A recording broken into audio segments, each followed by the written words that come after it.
first sentence starts out. As I sat at my computer, contemplating how to best utilize my 2.5 minutes, I realized that a great impact can be made with great brevity. Many of the most impactful speeches in history were about this long. Gettysburg Address, I Have a Dream, many of them were about this length.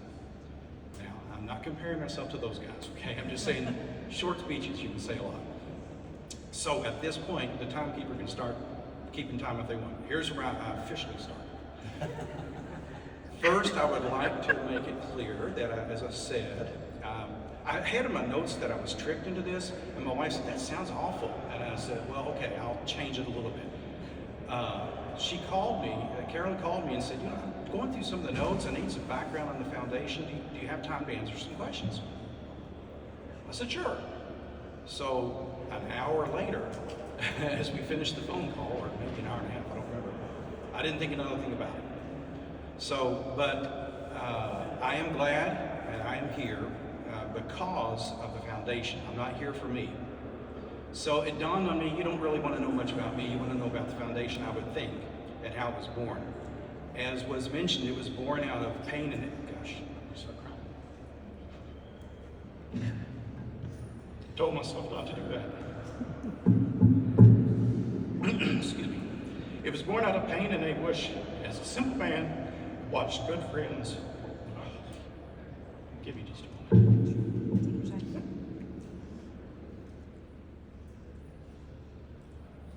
All right, going to try again.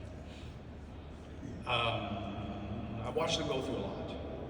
And so while I was thinking on this, waves of emotion came over me while I was going through what happened. So in 2005, I was sitting at the funeral home with the family. They were inside with the funeral director, and I was sitting out in the hallway with them. I took time off and just was their chauffeur, their errand boy, whatever they needed for me to do. And I was sitting up there and thinking about the pain and anguish the whole family was going through in it.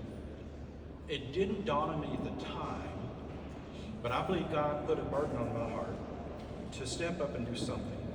I didn't know what, but something. And so I asked the family later if it would be possible for us to do something in honor of Aubrey to help other families avoid this. And they gave their permission.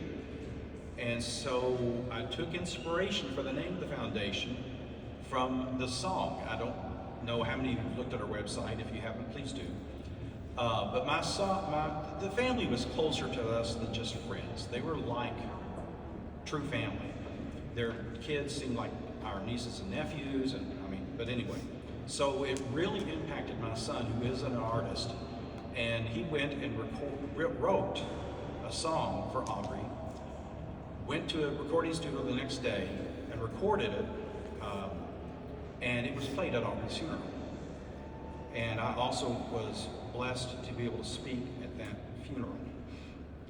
But I had no idea where this was going to go.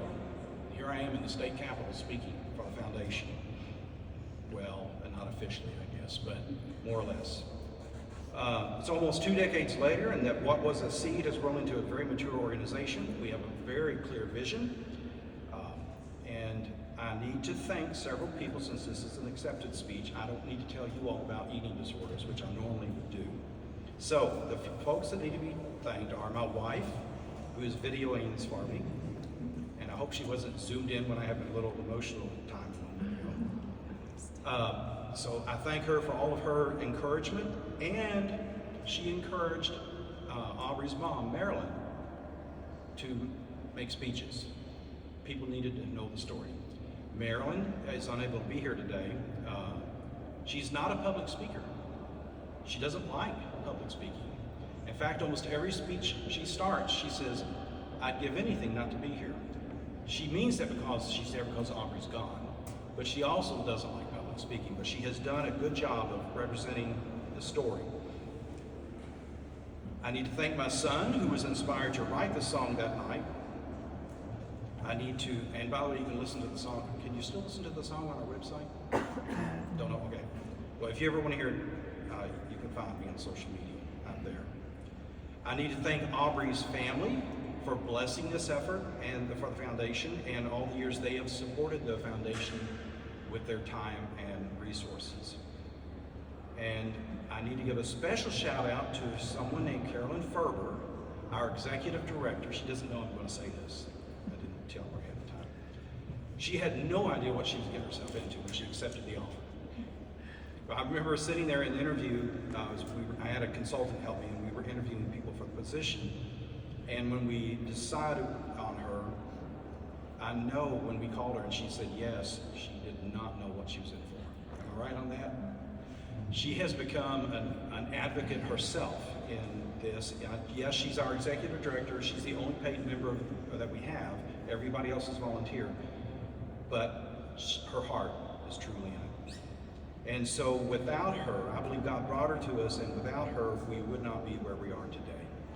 The last part of my speech says, here I am at 450 words. No, I'm more than that. So I thank you very much for the award, and I'll just cut it short. If anybody wants to talk to me afterwards, I'm not shy at all.